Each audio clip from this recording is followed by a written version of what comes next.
The news headlines in association with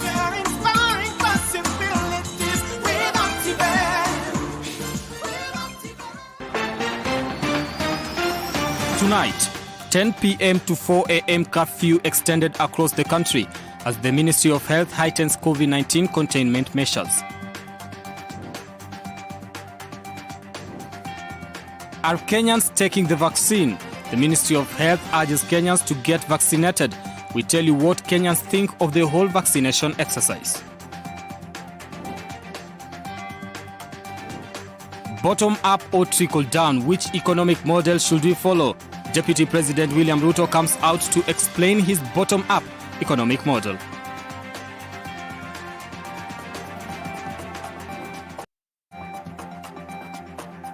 Now, let's get started. Following the emergence of the Delta variant and the increase of COVID-19 cases in the country, Health Cabinet Secretary Mutahi Kagwe has announced an extension of the national curfew.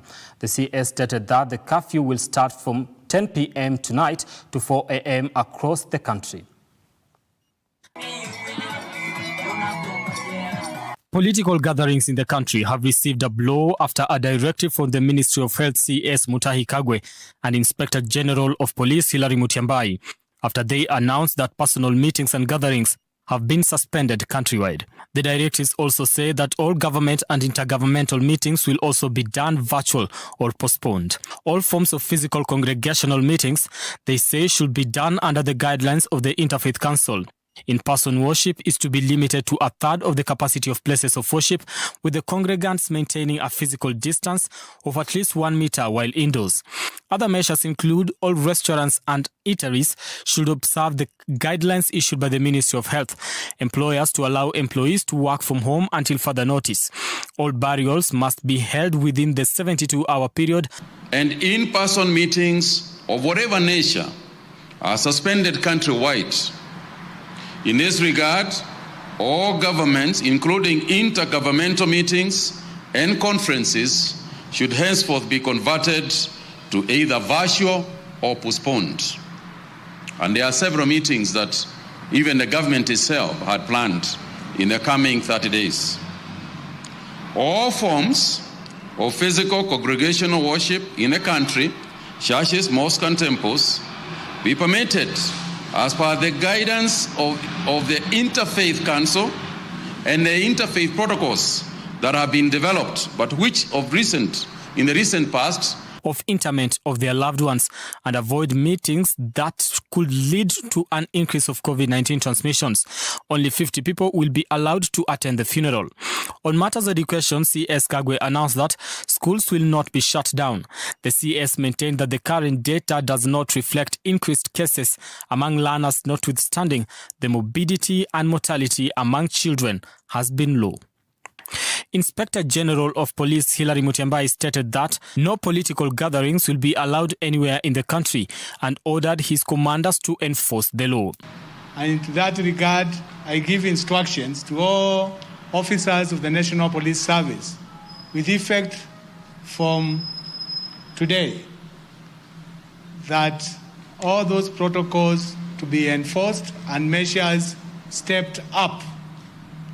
We will take responsibility. Secondly, I'm asking all the members of public to cooperate with the police. You keep yourself safe, and I promise and assure you that you have no problem with police. CS Kagwe also announced that the government will be engaging with stakeholders from the transport industry to establish how they will keep people safe and stop the spread of the disease. Brian Amwai, Look Up TV, Nairobi.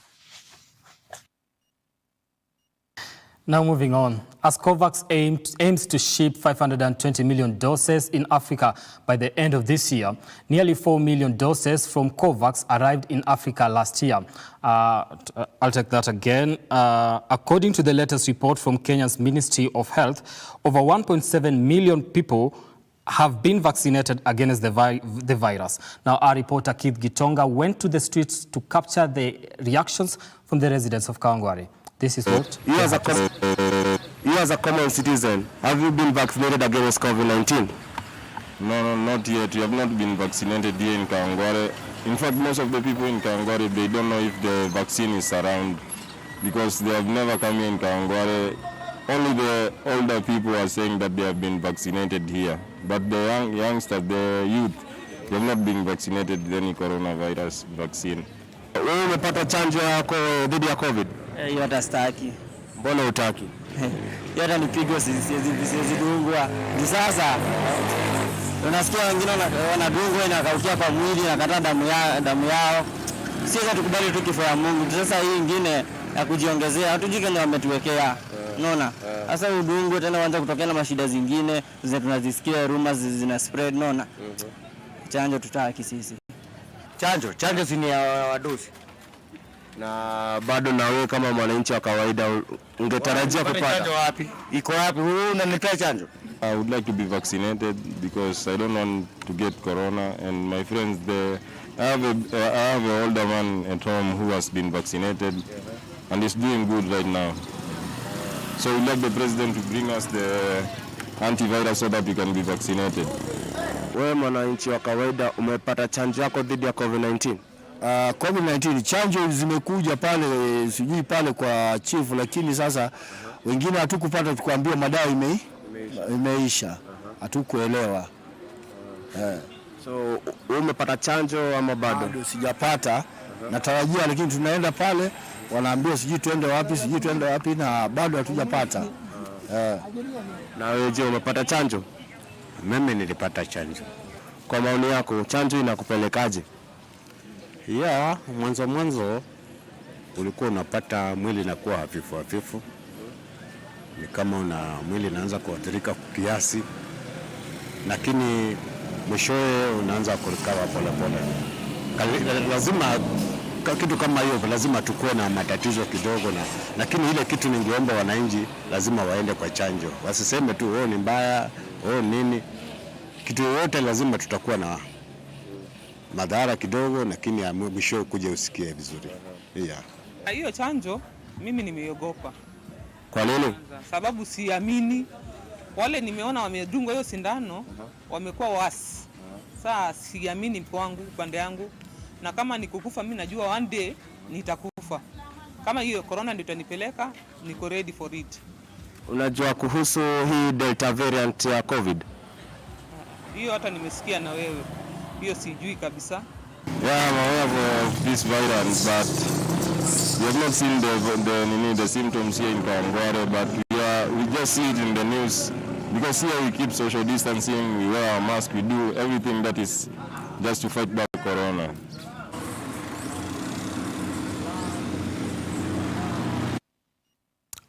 Now, Deputy President William Ruto has vehemently explained the bottom-up economic framework, a strategy that has received a distinct understanding from his supporters and huge backlash from his critics. This story was produced by Jefferson Mwai.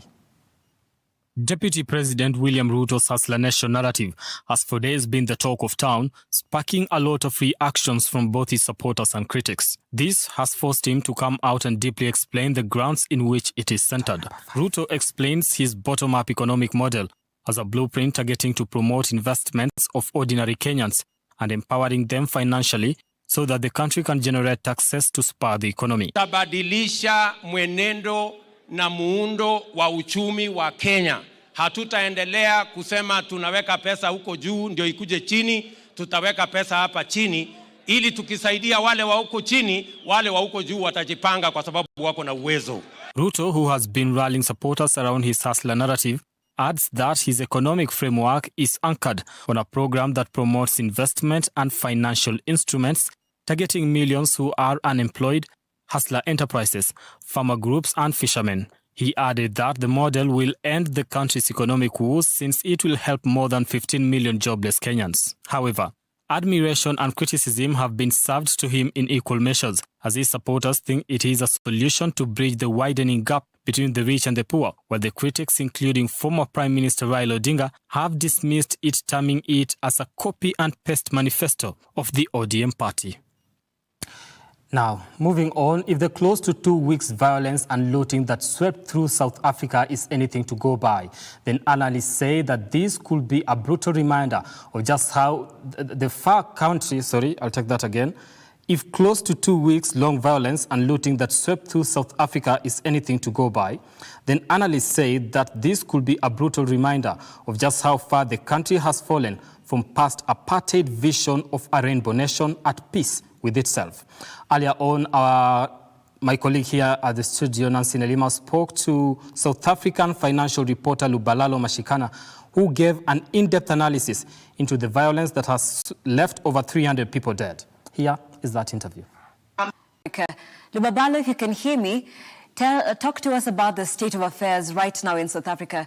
We know we've had weeks of protests and looting across the cities. Well, at this point in time, what I can tell you is that calm has been restored to the country as the South African President, Cyril Ramaphosa, deployed over 25,000 military to the country to restore calm in an attempt to finally restore calm and stability. As you know, those unrest and looting took place in two of the main economic hubs of the country, which are namely KwaZulu-Natal province and South Africa's Gauteng province. Okay, so these protests have been going on since the former president, Jacob Zuma, was arrested. So is this the main reason, or is it, what is really the reason, the inside story of how these protests really began, and why? Why now? Well, a brief summary that I can give you of what really took place in South Africa in exactly 20 days ago. That's how long it has been after those unrests.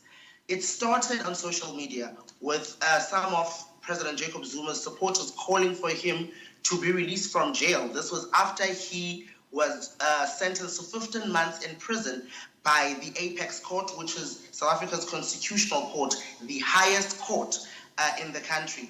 And this was because of contempt of court. The former president repeatedly refused to appear in the State Capture Commission of Inquiry, which he recommended and gave and signed the terms of reference of, to actually do what was called a thorough investigation into the allegations of the capture of the South African state by the affectionate Gupta brothers, which were alleged to be on the same slate, rather, if I could say, or in the best friends of President Jacob Zuma, which it led to a lot of financial loss for the state over the past 9 years of his presidency. Okay, and there have been allegations that the protests and the riots could not exactly just be about Zuma, but it's also a case of the poor. Poor people are now just, calling for their rights, and they want to be heard. Is this something that is taking place in your country? Because according to sources, that's what we have got. Look, as I have mentioned before, that South Africa's economical state, even before the unrest, was not in a comfortable space. How I mean by that was the fact that there was massive unemployment. As per quarter unemployment reports come out from Statistics South Africa, they kept on increasing to record high even before the COVID-19 pandemic. So South Africa has been a state that was suffering economically from the repercussions of what has been termed the state of capture the state of capture, which took place over the 9 years of former President Jacob Zuma's presidency. Now, you find that a country which was already unhappy and experiencing a massive problematic economic decline could have been a very fertile ground for such instigations that were alleged by the State Security Agency to have been made as this situation with the former president took place. It was bound to see, as we've seen in other states in Africa, how events like the jailing of a former president, like it happened with Jacob Zuma, take place in a country that is distressed, in a country that is poverty-stricken in most areas, you'd find that it becomes very fertile ground for criminality to take place, as the state security agency as well as the South African Police Service has referred as well, as you correctly mentioned, to some of these as just purely acts of criminality. But you cannot quite divorce these two at this point in time, as political analysts have also said. Okay, and we know that the founding father of South Africa, Nelson Mandela, is celebrated across the world as a man of integrity. Do we then think that his legacy is now being ruined by the sudden protests and unrest in South Africa? Well, sadly, I think I would like to very much agree with you. It is very sad as we close what in South Africa is termed as Mandela Month. So July in South Africa is celebrated across with individuals pledging 67 minutes for Tata Nelson Mandela, which is South Africa's former president and struggle icon. And we could just be saddened as a country to tell the truth that Nelson Mandela's legacy is indeed that of no violence, but just peace, as you would have seen in South Africa's transition from the apartheid era to the democratic dispensation. Truth and reconciliation commissions taking place to smoothly even the grounds between races and the apartheid regime. So Nelson Mandela's legacy was that of peace and renewal. So as the ANC in 2017 had its 54th National Conference, which is the ANC is the South Africa's ruling party, which Nelson Mandela was part of, pledged unity and renewal to its citizens, which is part of what Nelson Mandela believed in. And as it is today, 24 days after Mandela Day, the 18th of July, which is his birthday, we can sadly say that his legacy really is in shambles at this point in time, as the country faces a dire state of political instability. Because if you would remember, most of these emanate from just purely political bickering and political battles within the ruling African National Congress. So it is really a sad day for Mandela, if we could put it like that, as we end Mandela Month, that we could say that the ANC does not seem to have its house in order, and practically meaning that the South African state is really in a point of uncertainty. And as I leave you now, I would gladly like to leave you to, as we come to the end of this, as I wrap it up, I'd like you to just take a look at what has taken place over the past couple of weeks in South Africa, which is reflected in the sadness experienced by a number of sectors in the country. The funeral business has been disturbed. And now as COVID-19 numbers rise, the parlors and the funeral homes are experiencing a dire state of no coffins, as those were touched, the factories that produced them were touched in the violence. The food uncertainty seems to have stabilized and to be stabilizing, and what seemed to be the fuel also scare had a bit been soothed in to have stabilized. So Nelson Mandela at this point in time would not have been happy. I can confidently say that, as we know him to be a man of peace. A state of emergency during a state of emergency. It all started as a hashtag on social media for former South African President Jacob Zuma's supporters calling for him to be released. This after the country's highest court, the Apex Court, sentenced him to 15 months for contempt of court last week, becoming the first former statesman to be jailed in the democratic South Africa. An attempt to loot the Vincent Mall in East London, Eastern Cape, South Africa, took place this morning, but those attempts were quickly stopped. as residents and taxi drivers in the Eastern Cape province have vowed that no looting will take place in their province. Asifani futhi nalento le tu ilizwe lonke abantu mabayeke ukwenza izinto zimdaka zingafuneki because bamosha ikamva labantwana bethu ngehlobo. Food security and property safety are not the only concerns. Funeral parlors and funeral homes are concerned as they are already affected by the riots. Coffin and casket suppliers for most Eastern Cape-based and other provinces' supplies. It's a bit scary, nervous, but we know that we have to eat and buy food. So we had to take that risk before the situation becomes worse and worse. Yes, I managed to buy groceries in bulk so that it can sustain me and my kids until the situation becomes better. I would have bought more than that if I would have had money. Now, thank you so much, Nancy Nelima, for that interview. We hope that normalcy is restored in South Africa. Now, moving on to our next story. Epilepsy is a condition that affects thousands of families in the country. Now, the condition occurs when abnormal activity happens in the brain, causing neurons to fire unusually. Epileptic attacks cause seizures, fainting, and temporary disorientation in those affected. However, due to little or no public education, epilepsy is often associated with witchcraft and madness, and those living with it bear the heavy burden of stigma and exclusion. In Mwihoko, Kiambu County, one man has offered to empower people living with epilepsy to equip and depend on themselves. Waris Kimathi went there and filed the following report.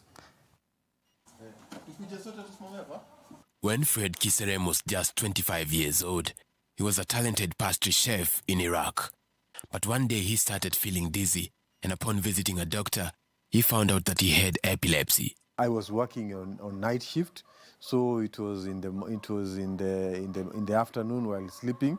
So it was that time that I was having seizures, but I never knew what happened. But a friend of mine, because I was sleeping with Ugandans, a friend of mine from Uganda told me that that could be epilepsy. But I never knew what had happened because I felt, while I woke up, I was very tired. I was very, very tired, and I was like a drunk. So I was very, very tired. So I never knew like what was really happening. But he told me there's something wrong with your brain or with your head. Epileptic persons face numerous day-to-day challenges, one of them being the dangers of handling fire and kitchen activities. After his diagnosis, Fred was forced to hang his boots as a pastry chef in Iraq. It appeared as if epilepsy had dimmed his star as a chef. However, that did not slow him down, and when he returned home, Fred founded a foundation to empower other people living with epilepsy in his area. The Kiserem Epilepsy Foundation was born in 2017. It is registered under the Societies Act of Kenya, and it was born because when I was coming back in Kenya, I was searching for organizations that were doing awareness in Kenya, but there was no organization in Kiambu, here in my hometown, that was doing any awareness. So we came up with an idea with my friend to start an organization that will be able to help people with epilepsy and also give them awareness. And it was born when one day I was coming from work. Then I had an aura and I fell down. I hurt my arm, and after that I went to the hospital because they did surgery on my arm and they put a metal plate on my arm. So I told God, after I come out of hospital, I want to start an organization that will be able to create awareness and also empower people with epilepsy. And here at Kiserem Epilepsy, we have 5 pillars. Number 1, we are helping more than 100 people access the anti-epilepsy medicines. Then number 2, we also have a poultry project that helps people with epilepsy and also helps women with epilepsy. We have a computer school that also empowers people with epilepsy and people in the community. We have a computer school also, and also we have a tailoring session that was sponsored by Safaricom. And we also work with the National Epilepsy Coordination Committee, NECC, because NECC is the umbrella body of epilepsy, and they are really doing a great work in epilepsy empowerment and awareness. When Fred Kiserem found out that he had epilepsy, he was just 25 years old as a chef in Iraq. And now he has come back home, and this space is where he helps other people living with epilepsy get another shot in life. When the Kisserem Epilepsy Foundation took off, Fred lifted the lead on the epilepsy situation in the country, and he discovered that his own woes with epilepsy were only mild in comparison. The most heartbreaking experience was in 2018 because we had a girl, another lady. She was living here in Kwajeshi. She was sexually assaulted by 5 people. And she could have died that day if at only because the community health worker called me and we took her to Kiambu Hospital. And I remember that time their family was not even picking the phone. They came to pick our phone after 2 weeks. That was the most horrifying thing I've ever seen, because since my life, since I was born, I've never seen such things. Because how can 5 people take advantage of someone with epilepsy, take advantage of someone who is unwell? It was so bad. In the end, she managed, we took her to Kiambu Hospital, as I've said, and she stayed in Kiambu for 2 weeks. And after she was giving medication and after she was resuscitated back, she's now okay, she's now well, and she's also taking her drugs well. It is estimated that over 1 million Kenyans are breathing epilepsy every day, but only a few among those are able to access anti-epilepsy medication. Without much help from the government, many epilepsy sufferers are unable to achieve their lifetime goals because epilepsy treatment is required throughout a person's life, something that Fred Kisserem says is a big hurdle, especially if the person is not well endowed financially. In addition to inaccessible medication, epilepsy causes fainting, disorientation, and seizures in those with it, and in many African communities, this has caused deep-rooted stigma, as many interpret this as witchcraft and sorcery. As for Lilian Wairimo, she started using epilepsy medication in the year 2000, right after she was diagnosed with the condition. However, prescriptions and pills could not cushion her from all the harms that come with epilepsy, because once her schoolmates saw her condition, the stigma started. Stigmatization, yeah. You know, when I was in school, especially in primary, one of the teachers had to explain to the student what was going on in me.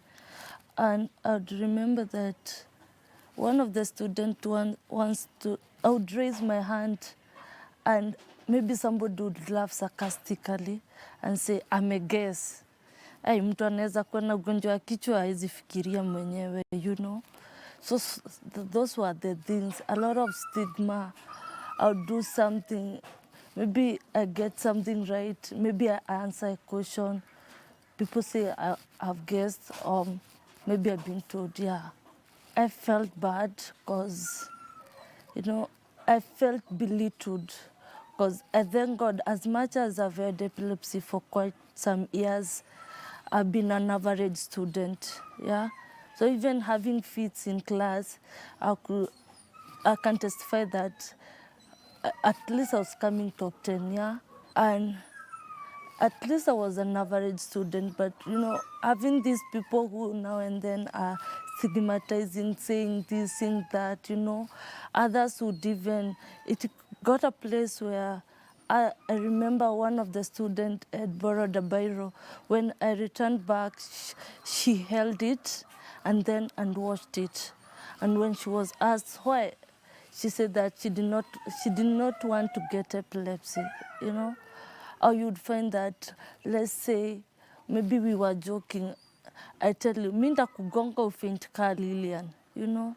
So those were the things. And I'm a human at the end of the day. I would feel bad, but I did not want to tell my mom because, one, having epilepsy itself, it was the problem, you know. Telling her whatever I was going through, I felt as if I was overloading her when she had too much to bear. Scientific research has demonstrated that epilepsy is not caused by witchcraft, sorcery, or any sort of voodoo. There are a lot of causes of epilepsy. Like 1, we have tumor of the brain. Number 2, we have genetics. Number 3, we have somebody maybe who is abusing drugs. Then number 4, we have babies who are born when when there's a lot of time, when there's a lot of time. I don't know how to call that in English. So and there's other reasons why the epilepsy starts. So mine started because I had a small cyst on my head. So that is why that was giving pressure on my brain. You know, having people who have believes in witchcrafts, because I remember there is a time I fell, and the moment I gained my conscious back, there was nobody in class. And people were, angalia, ona zile, ini mapepo, you know? And because, let me say, some would tell me that, kwetu kuna kuanga mganga mwingine, anatibiti, you know? And to me, at times, it angered me because, you know, I would get the fit and people run because wanasema ni mapepo. So, for instance, kwa mfano nimeangukiwa na desk, hautapata mtu wa kukusaidia. Dr. Eddie Chengo is a specialist in brain conditions in Malindi, and he has extensive experience dealing with patients with epilepsy. People thought that epilepsy is as a result of witchcraft, supernatural spirits, or sometimes caused by a curse. But now we know better. We understand that epilepsy is just a brain condition that is characterized by abnormal or miscommunication of the brain.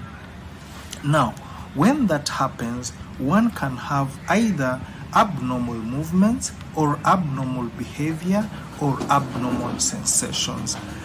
And this means that people with epilepsy can present with many symptoms, ranging from just a blank stare to a very vigorous movement of shaking of the upper hands, lower limbs, stiffening, biting tongue, and sometimes even wetting or even soiling themselves. Now, anybody can get epilepsy regardless of culture, race, economic status, or age.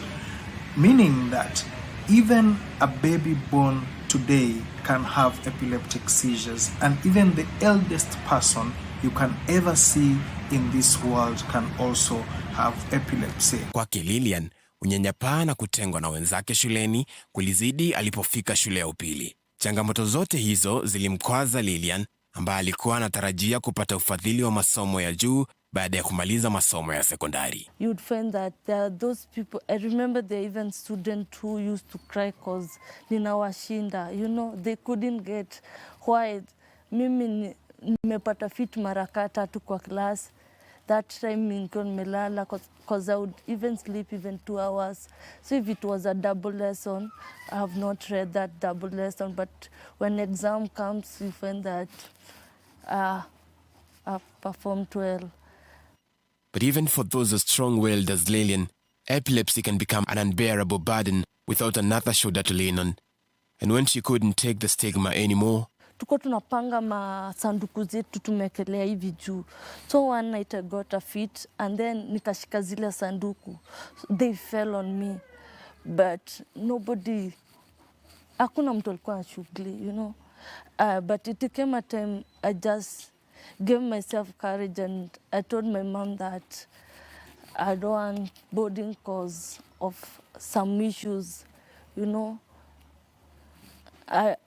And you would find that even during dining hall, yeah, I would get in dining hall, wase wote wanatoka, you know, and I'm left. Ezekiel Silla is the only teacher who trains members on tailoring and dressmaking here at the Kiserem Foundation. At just 27 years old, Silla has a certificate and a diploma in fashion design. By just watching him at work, it would not be easy to know that Silla has lived with epilepsy since the year 2002. He tells me that epilepsy led him to have a speech impediment, and he only spoke his first word at the age of 15 when he was already in Form 2.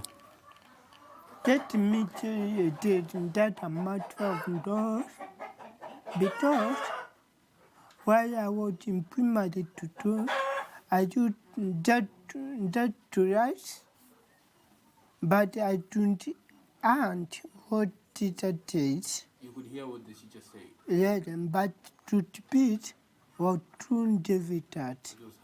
I did not move in town. Just like Lillian, Sila faced serious stigma at school, and some even abused him, assuming he was just ignoring them. That I remember I needed it in 2009 while I was in theater 7. One of my friends found me. I had an epilepsy on the way. Instead of helping me, he took water. He poured me on my nose so that it had an effect until one of my neighbors came and told him that this is that I'm epileptic. It will be good for let give him time. It will be good.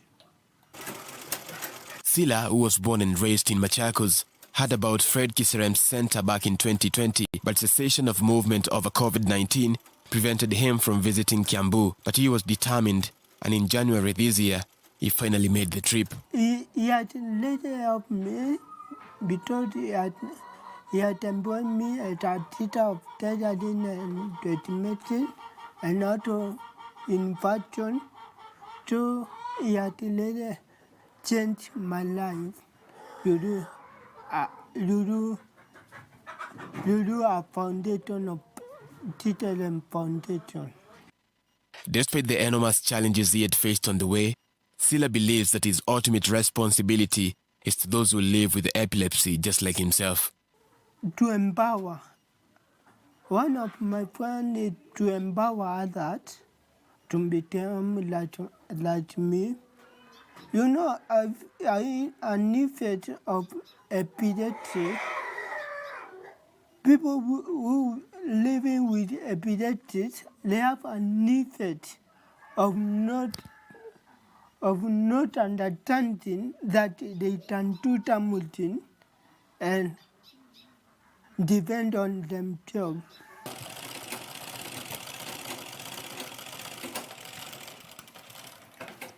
The coronavirus pandemic has brought with it immense challenges, both economic and medical, and for people living with epilepsy here in Moihoko, the main challenge is getting money to buy the much-needed medication. With some help from non-government organizations, Fred Kiserem continues to elevate the lives of many folks living with epilepsy in Kiambu, but he insists that if the government gave him a helping hand in the form of funds and medication, many of those braving the condition would get another reason to smile. Waris Kimathi, Look Up TV in Kiambu. Now, we really hope that we create more awareness when it comes to epilepsy so that people suffering from epilepsy don't get to undergo stigma.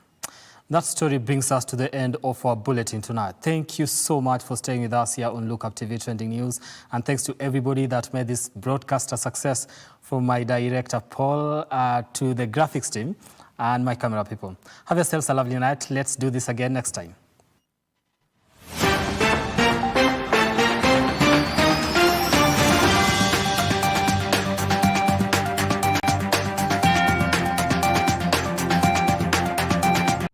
We value your feedback and welcome your complaints about our programming and operations.